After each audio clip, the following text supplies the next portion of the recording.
कानपुर हिंसा में एक बड़े कारोबारी और बिल्डर को नोटिस दिया गया है। हिंसा के लिए फंडिंग करने में बिल्डर का नाम सामने आया था, जहां आरोपियों ने पुलिस कस्टडी रिमांड में बिल्डर का नाम लिया, जिसके बाद अब ये कार्रवाई की गई है। इस वक्त की ये बड़ी खबर, कानपुर हिंसा में एक बड़े कारोबारी और बिल्डर को नोटिस दिया गया है। हिंसा के लिए फंडिंग करने में इस बिल्डर का नाम सामने आया था। और कैसे सामने आया? आरोपियों से पुलिस ने जो कस्टडी में रिमांड के दौरान सवाल पूछे गए, उस दौरान इस बिल्डर का नाम सामने आया। ज्यादा जानकारी रतीश त्रिवेदी हमारे संवाददाता देंगे। रतीश, क्या और जानकारी है इस बिल्डर के बारे में और किस तरह से इसने फंडिंग की थी? देखिए, 3 जून को कानपुर में हिंसा हुई थी, जमकर बवाल हुआ था, पत्थर चले थे और उसके बाद से 4 SIT गठित की गई थी इस पूरे मामले पर जांच के लिए। उन्हीं में से एक SIT ने ये जांच में पाया है कि एक बड़े बिल्डर, शहर के बड़े बिल्डर और बड़े कारोबारी ने इसमें फंडिंग की भूमिका निभाई, यानी फंड उपलब्ध कराया है, लोगों को उकसावे की कार्रवाई की गई है। ऐसे में अब कानपुर पुलिस अपनी जांच को और सघनता से करना चाहती है और इसके लिए नोटिस भेजे गए हैं इन बड़े कारोबारी और बिल्डर को, ताकि इनसे पूछताछ करके क्रॉस एग्जामिन करते हुए सत्यता को जांचा जाए, तथ्यों को परखा जाए और उसके बाद इन पर कार्रवाई की जाए। ठीक, शुक्रिया रतीश इस पूरी जानकारी के लिए। और वहीं कानपुर से बड़ी खबर, पथराव में शामिल एक और उपद्रवी को गिरफ्तार कर लिया गया है। कानपुर हिंसा में अब तक 58 आरोपी जेल भेजे जा चुके हैं। एक और बड़ी खबर, PFI के सदस्यों की गिरफ्तारी के बाद ED भी अब सक्रिय है। 8 मुख्य आरोपियों की कुंडली बनाई जा रही है। हयात जफर सहित अन्य आरोपियों के बारे में अब जानकारी जुटाई जा रही है। तो ये बड़ी खबर, एक और गिरफ्तारी हुई है। पथराव में शामिल एक और उपद्रवी को गिरफ्तार कर लिया गया है। कानपुर हिंसा में अब तक 58 आरोपी जेल भेजे जा चुके हैं। वहीं PFI के सदस्यों की गिरफ्तारी के बाद अब ED भी सक्रिय हो चुकी है, जहां PFI की ओर से खातों में पैसे ट्रांसफर किए गए थे और ऐसे में ED की भूमिका भी मजबूत हो जाती है और अब ED भी सक्रिय है। इस मामले में 8 मुख्य आरोपियों की कुंडली बनाई जा रही है। हयात जफर सहित अन्य आरोपियों के बारे में भी अब एजेंसियां और टीमें जानकारी जुटा रही है। ये बड़ी खबर आपको दे रहे हैं, जहां कानपुर हिंसा में अब तक 58 आरोपी जेल भेजे जा चुके हैं। कानपुर से एक और बड़ी खबर, जहां पथराव में शामिल एक और उपद्रवी को गिरफ्तार किया गया है। PFI के सदस्यों ने भी, इनकी भी गिरफ्तारी के बाद अब ED सक्रिय हो गई है। ये बड़ी खबर, पथराव में शामिल एक और शख्स को गिरफ्तार किया गया है।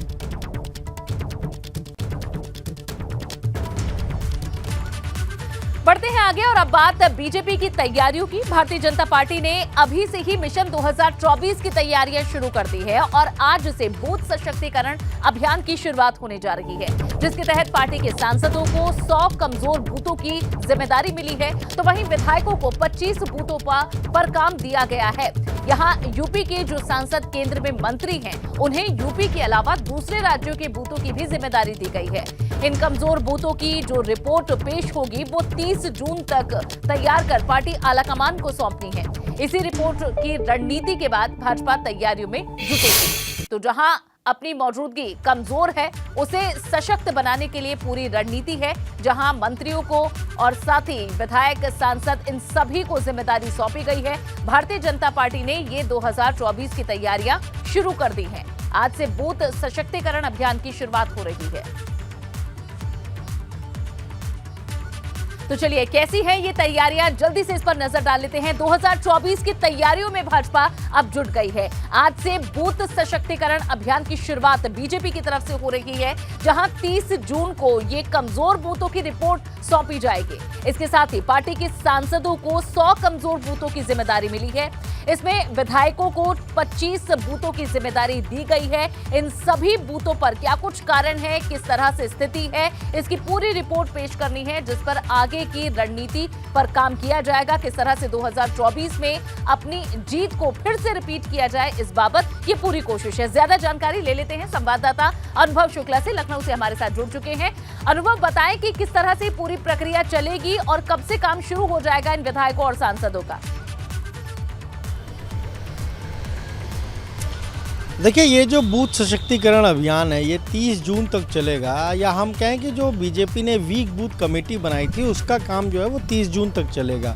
और इसमें सांसदों को 100 बूथ ऐसे दिए गए हैं जो कमज़ोर बूथ हैं, वीक हैं, यानी जहां बीजेपी कभी नहीं जीती वो 100 बूथ की जिम्मेदारी सांसदों को दी गई है और जहां पर लोकसभा के सदस्य नहीं है वहां पर राज्यसभा के सदस्यों को लगाया गया है। इसी तरीके से जो विधायक हैं उनको 25-25 बूथों की जिम्मेदारी दी गई है। तो 2024 की तैयारी बीजेपी ने अभी से शुरू कर दी है, पूरी टीम उतार दी। अभी देखिए 3 दिन पहले किस तरीके से लखनऊ में बड़ी बैठक हुई थी जहां पर पार्टी के सभी जो लोकसभा के सदस्य हैं, राज्यसभा के सदस्य, वो सभी लोग पहुंचे थे और इस पूरा ये जो वीक बूथ कमेटी इसकी पूरी रूपरेखा तय हुई थी कैसे काम करना है। अब यूपी सरकार में जो मंत्री हैं उनको भी जिम्मेदारी सौंपी गई, इसलिए कुछ लोग देखिए आज ही पहुंच रहे हैं। कुछ जगहों पर जितिन प्रसाद जैसे हैं वो एक विधानसभा में जा रहे हैं, वहां पर वो बूथ सशक्तिकरण अभियान में आज शामिल होंगे। इसी तरीके से सुब्रत पाठक सांसद है वो कानपुर नगर में है और वहां पर वो जो बूथों की जिम्मेदारी मिली उसको देखेंगे। एसपी सिंह बघेल जो केंद्रीय कानून राज्य मंत्री हैं उनको यूपी में भी एक लोकसभा की और इसके अलावा देश की 2 और लोकसभा, एक वेस्ट बंगाल की और एक महाराष्ट्र की, वहाँ की जिम्मेदारी दी गई। तो वो भी जल्द वहाँ पर जाने वाले हैं। अभी हाल ही में राज्यसभा के सदस्य बने बाबूराम निषाद, उनको वाराणसी की जिम्मेदारी दी गई। तो सबको कहीं ना कहीं जिम्मेदारी बांट दी गई है और सब लोग अब जो है वो इस अभियान में जुट जाएंगे। क्योंकि सबको रिपोर्ट देनी है। सांसदों को 100-100 बूथों की रिपोर्ट देनी है, विधायकों को 25-25 बूथों की जो रिपोर्ट है वो देनी है। 1,63,000 से ज़्यादा जो बूथ है उत्तर प्रदेश में, उसमें हम अगर एक तरीके से देखें तो कहीं ना कहीं बीजेपी की कोशिश है कि लोकसभा चुनाव में तकरीबन 22 से 23,000 बूथ ऐसे जहाँ नहीं जीतती है। तो इसीलिए पूरी टीम को लगाया हुआ और इसीलिए इस अभियान को भी शुरू किया और विशेष तौर से एक वीक बूथ कमेटी बनाई है। सबको जिम्मेदारी बांट दी और सब अपनी जब रिपोर्ट सौंपेंगे 30 जून तक, उसके बाद जो है जुलाई में फिर से उन्हें जाना होगा, फिर से वहाँ पर जाकर बूथ पर सारी चीज़ों को देखना होगा। तो बीजेपी की कोशिश ये है कि हर एक बूथ पर, इस बार यूपी में बीजेपी ने 80 में 75 सीटें जीतने का लक्ष्य रखा है और इसके लिए ये ज़रूरी है कि हर बूथ पर पार्टी मजबूत हो, इसीलिए इस अभियान को अब इतना जोर दिया जा रहा है। ठीक है अनुभव, शुक्रिया इस पूरी जानकारी के लिए। तो एक बड़ी तैयारी यहाँ 2024 के लिए नजर आ रही है भाजपा की। शुक्रिया अनुभव इस पूरी जानकारी के लिए आपका। और चलिए बढ़ेंगे आगे। सीएम योगी आदित्यनाथ आज यूपी बोर्ड के मेधावी छात्रों से मुलाकात करने जा रहे हैं। ये मुलाकात सीएम आवास पर ही होगी। सुबह 11 बजे छात्रों से ये मुलाकात का कार्यक्रम रखा गया है। इसके साथ ही सीएम योगी मेधावी छात्रों को सम्मानित भी करेंगे। दरअसल सीएम योगी ने प्रदेश के अलग अलग जिलों से 10 मेधावी छात्रों को बुलाया है। आज यूपी बोर्ड परीक्षाओं में टॉप करने वाले लखनऊ के मेधावी छात्रों से मुलाकात होगी। कल उन्होंने मुरादाबाद में इन छात्रों से मुलाकात की थी और आज सीएम आवास पर इन्हें सम्मानित किया जाएगा। 11 बजे ये कार्यक्रम है।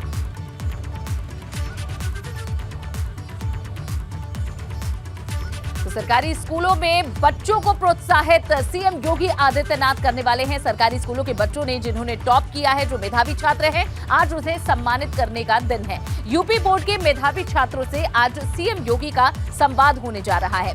यहाँ अलग अलग जिलों से इन छात्रों को बुलाया गया है जिन्हें आज सीएम आवास पर सम्मानित किया जाएगा। सीएम योगी बच्चों को सम्मानित करेंगे, बच्चों के टैलेंट को बढ़ावा दिया जाएगा, उन्हें प्रोत्साहित किया जाएगा, भविष्य के लिए शुभकामनाएं दी जाएंगी, उनसे बात की जाएगी। तो मुख्यमंत्री योगी आदित्यनाथ आज मुलाकात करने वाले हैं। सरकारी स्कूलों में जिन बच्चों ने टॉप किया है उन्हें प्रोत्साहित करने का आज दिन है। यूपी बोर्ड के मेधावी छात्रों से संवाद आज सीएम योगी आदित्यनाथ करने जा रहे हैं। तो अलग अलग जिलों से बुलाए गए इन 10 छात्रों को आज सम्मानित किया जाएगा। सीएम योगी आदित्यनाथ इनके उज्जवल भविष्य की कामना करेंगे, इन्हें बधाई देंगे, शुभकामनाएं देंगे और साथ ही जानेंगे कि ये बड़े होकर क्या बनना चाहते हैं, समाज में किस तरह से वे अपनी भूमिका को देखते हैं। तो कई सारी चर्चाएं होंगी और इस चर्चा बातचीत का बच्चों से सिर्फ मकसद होगा उन्हें प्रोत्साहित करना, उनका मनोबल बढ़ाना और जो उनकी मेहनत है उसे और भी प्रोत्साहित कर आगे निरंतर बढ़ने के लिए प्रेरित करना। ये सीएम योगी आदित्यनाथ का पूरा मकसद रहने वाला है। तो आज अलग अलग जिलों से आने वाले छात्र पहुंचेंगे सीएम आवास पर। 11 बजे ये कार्यक्रम शुरू हो जाएगा जब इन छात्रों से सीएम की बात होगी और इन्हें सम्मानित किया जाएगा। जो पूरे साल इन्होंने मेहनत की है अब उन्हें प्रोत्साहन मिलने वाला है। और चलिए अब बात रायसीना की जंग के बारे में कर लेते हैं, जहां यूपीए की तरफ से राष्ट्रपति पद के लिए यशवंत सिन्हा को उम्मीदवार बनाए जाने के बाद अब एनडीए ने भी झारखंड की पूर्व राज्यपाल द्रौपदी मुर्मू को अपना राष्ट्रपति उम्मीदवार घोषित कर दिया है। एनडीए के सहयोगी दलों के साथ राष्ट्रपति पद के प्रत्याशी के नाम पर अब आम राय बनाने के बाद दिल्ली में प्रधानमंत्री नरेंद्र मोदी, गृह मंत्री अमित शाह, रक्षा मंत्री राजनाथ सिंह और भाजपा अध्यक्ष जेपी नड्डा की मौजूदगी में हुई भाजपा संसदीय बोर्ड की बैठक में द्रौपदी मुर्मू के नाम का ऐलान कर दिया गया है। और चलिए अब आपको एनडीए की राष्ट्रपति उम्मीदवार द्रौपदी मुर्मू के बारे में ज्यादा जानकारी दे देते हैं। जान लीजिए कौन है वे। एनडीए की राष्ट्रपति उम्मीदवार है आदिवासी समाज से आने वाली एक महिला। 1958 में ओडिशा के मयूरभंज में उनका जन्म हुआ। पार्षद से राजनीति की उन्होंने शुरुआत की। भाजपा और बीजेडी गठबंधन सरकार में वे मंत्री रह चुकी हैं। 2015 में झारखंड की राज्यपाल बनी थी मुर्मू। अगर जीती तो वे पहली आदिवासी राष्ट्रपति होंगी। ओडिशा से भी प्रथम राष्ट्रपति होंगी। तो कई इतिहास लिखे जाएंगे अगर वे राष्ट्रपति का चुनाव जीत जाती हैं। और चलिए अब आपको विपक्ष के संयुक्त राष्ट्रपति पद के उम्मीदवार यशवंत सिन्हा के बारे में भी जानकारी दे देते हैं। विपक्ष के साझा उम्मीदवार हैं यशवंत सिन्हा और 1937 में पटना में उनका जन्म हुआ था। भाजपा से राजनीति की शुरुआत उन्होंने की थी। 1988 में पहली बार राज्यसभा सांसद भी बने थे। चंद्रशेखर सरकार में मंत्री रह चुके हैं। अटल बिहारी सरकार में वे वित्त मंत्री बने थे। 2018 में भाजपा से उन्होंने इस्तीफा दे दिया और 2021 में टीएमसी में वे शामिल हो गए और अब वे विपक्ष के साझा उम्मीदवार बने हैं। तो दोनों जो राष्ट्रपति पद के उम्मीदवार हैं उनकी जानकारी हमने आपको दी है और ज्यादा जानकारी इस पर ले लेते हैं अविनाश तिवारी से। दिल्ली से हमारे संवाददाता जुड़ चुके हैं। अविनाश, यहाँ दोनों ही खेमों की तरफ से अपने अपने उम्मीदवार घोषित कर दिए गए हैं। अब आगे की प्रक्रिया के बारे में हमारे दर्शकों को जानकारी दें। देखिए, अगर बात करें जिस तरीके से दोनों ही पक्षों ने अपने उम्मीदवार घोषित कर दिए, चाहे एनडीए की बात करें चाहे यूपीए की बात करें। अब अगर बात करें तो नॉमिनेशन की प्रक्रिया शुरू होगी। जो एनडीए की उम्मीदवार हैं द्रौपदी मुर्मू, वो 25 तारीख को अपना नॉमिनेशन करेंगी राष्ट्रपति पद के उम्मीदवार के लिए। हालांकि यूपीए के जो उम्मीदवार हैं यशवंत सिन्हा, वो अभी उनके बारे में नहीं बताया गया कि वो कब नॉमिनेशन करेंगे। लेकिन जिस तरीके से अगर वोटों के गणित को देखें तो जिस तरीके से भारतीय जनता पार्टी की कई राज्यों में सरकार है, लोकसभा में उसके पास प्रचंड बहुमत है और राज्यसभा में अगर बात करें तो उसके पास सर्वाधिक राज्यसभा सांसद है, तो उसके पास वोट आसानी से हैं अपने उम्मीदवार को जिताने के लिए। जिस तरीके से अगर बात करें तो कल द्रौपदी मुर्मू का जैसे ही नाम अनाउंस किया गया, उसके बाद ओडिशा के सीएम नवीन पटनायक ने भी इसका स्वागत किया है और उनकी पार्टी बीजेडी यानी कि बीजू जनता दल ने भी एनडीए की उम्मीदवार को समर्थन का ऐलान कर दिया है। अब बीजेडी के समर्थन के बाद अगर वोटों के गणित को देखें तो द्रौपदी मुर्मू का राष्ट्रपति बनना तय है। 18 जुलाई को जब मतदान होगा तो जाहिर तौर से बात है कि जिस तरीके से बीजेपी और एनडीए के पास आंकड़े हैं, उनके पास तमाम सारे वोटों की संख्या है, उसके बाद जब 21 जुलाई को नतीजे आएंगे तो जाहिर तौर से बात है कि द्रौपदी मुर्मू ही देश की अगली राष्ट्रपति पद की जो उम्मीदवार हैं वही राष्ट्रपति बनेंगी। और जिस तरीके से अगर बात करें तो वो आदिवासी महिला है। बीजेपी चाहती थी कि कोई आदिवासी अब देश की जो सर्वोच्च पद है राष्ट्रपति उस पर जाए, विराजमान हो। जो पीएम मोदी का ट्वीट आया है वो भी इस तरफ इशारा कर रहा है। उन्होंने एडवांस में ही बधाई दे दी है और ये भी बता दिया है कि उनका राष्ट्रपति बनना देश के लिए कितना प्रोत्साहन देने वाला होगा उस क्षेत्र के लिए जहां से वे आती हैं। शुक्रिया अविनाश इस पूरी जानकारी के लिए। बढ़ते हैं आगे। सीएम योगी ने भी ट्वीट कर अब द्रौपदी मुर्मू को प्रत्याशी बनाए जाने पर बधाई दी है। उन्होंने क्या लिखा है ये आप देखिए। झारखंड की पूर्व राज्यपाल श्रीमती द्रौपदी मुर्मू जी को राष्ट्रपति पद हेतु एनडीए का प्रत्याशी बनाए जाने पर हार्दिक बधाई। जनजातीय समाज से आने वाली श्रीमती मुर्मू जी का इस हेतु चयन नए भारत में सबका साथ सबका विकास के प्रति कटिबद्धता का सशक्त प्रमाण है। ये सीएम योगी आदित्यनाथ ने ट्वीट किया है। वहीं उत्तराखंड के मुख्यमंत्री पुष्कर सिंह धामी ने भी द्रौपदी मुर्मू को प्रत्याशी बनाए जाने पर अपनी खुशी जाहिर की है। उन्होंने भी ट्वीट किया है।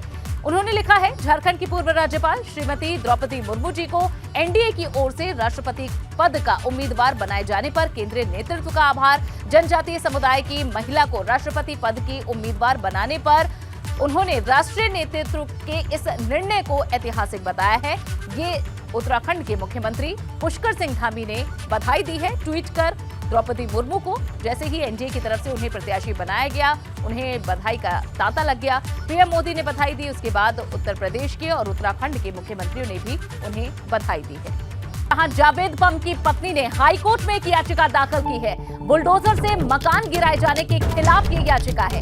याचिका में मनमाने तरीके से गिराए जाने पर मकान को ये आरोप लगाया गया है कि मनमाने तरीके से उनका मकान गिराया गया है। मुआवजा और दोषी अफसरों के खिलाफ कार्रवाई के आदेश की मांग इस याचिका में की गई है। साथ ही दोबारा मकान बनने तक सरकारी आवास दिए जाने की गुहार लगाई गई है। अर्जेंसी के आधार पर गर्मी की छुट्टियों में सुनवाई किए जाने की अपील भी की गई है। याचिका में कहा गया है कि मकान उसके नाम था। यहाँ पीडीए ने 12 घंटे पहले पति के नाम घर पर नोटिस चस्पा किया था और उसके बाद उनका मकान गिरा दिया गया। इस वक्त की ये बड़ी खबर, जहां बुलडोजर से मकान गिराए जाने के खिलाफ ये याचिका दायर की गई है। जावेद पम की पत्नी ने हाईकोर्ट में ये याचिका दाखिल की है। याचिका में मनमाने तरीके से मकान गिराए जाने का आरोप लगाया है और इसमें मुआवजा और दोषी अफसरों के खिलाफ कार्रवाई के आदेश की मांग की है। दोबारा से मकान बनने तक सरकारी आवास दिए जाने की गुहार लगाई गई। साथ ही अर्जेंसी के आधार पर गर्मियों की छुट्टी में ही इस पर सुनवाई की जाए, ये अपील भी शामिल है। बता दें कि 1 महीने की कोर्ट की छुट्टियां हैं, लेकिन अर्जेंसी के आधार पर याचिका पर सुनवाई हो सकती है। और ये जो याचिका डाली गई है जावेद पम की पत्नी के द्वारा, ये अर्जेंसी के आधार पर गर्मी की छुट्टियों में सुनवाई किए जाने की अपील के तौर पर डाली गई है। याचिका में कहा गया है कि मकान उसके नाम था और पीडीए ने 12 घंटे पहले ही पति के नाम घर पर नोटिस चस्पा किया था और उसके बाद उसके मकान को बुलडोजर से गिरा दिया गया। उनका कहना है कि ये मकान उनके नाम पर था, पति के नाम पर नहीं था। ऐसे में ये जो कार्रवाई की गई है ये ठीक नहीं है और इस पर अब जांच के और कार्रवाई किए जाने के आदेश दिए जाए, इसकी मांग याचिका में शामिल है। और अब आगे बढ़ेंगे सोनभद्र से खबर, जहां शादी समारोह में हर्ष फायरिंग के दौरान जवान की मौत हो गई। आर्मी के जवान की मौत से हड़कंप मच गया और अब पुलिस जांच में जुटी है। आर्मी का जवान बाबूलाल यादव कुछ दिन पहले ही छुट्टी पर आया था। रॉबर्ट्सगंज नगर में एक शादी समारोह के दौरान हर्ष फायरिंग की गई थी, जिसमें जवान की मौत हो गई है। सोनभद्र का ये मामला है। शादी समारोह में हर्ष फायरिंग के दौरान एक जवान की जान चली गई। आर्मी के जवान की मौत से अब हड़कंप मचा है और पुलिस जांच में जुट गई है। आर्मी का जवान बाबूलाल यादव, जो कि कुछ दिन पहले ही छुट्टियों पर अपने घर आया था, शादी समारोह में हर्ष फायरिंग की गई, जिसमें आर्मी के जवान को गोली लगी और उसकी मौत हो गई। रॉबर्ट्सगंज नगर में एक शादी समारोह के दौरान ये पूरा हर्ष फायरिंग का मामला सामने आया। बता दें कि हर्ष फायरिंग बैन है, बावजूद इसके कई लोग हर्ष फायरिंग करते हैं और अब इसका नतीजा ये कि एक जवान की मौत हो गई।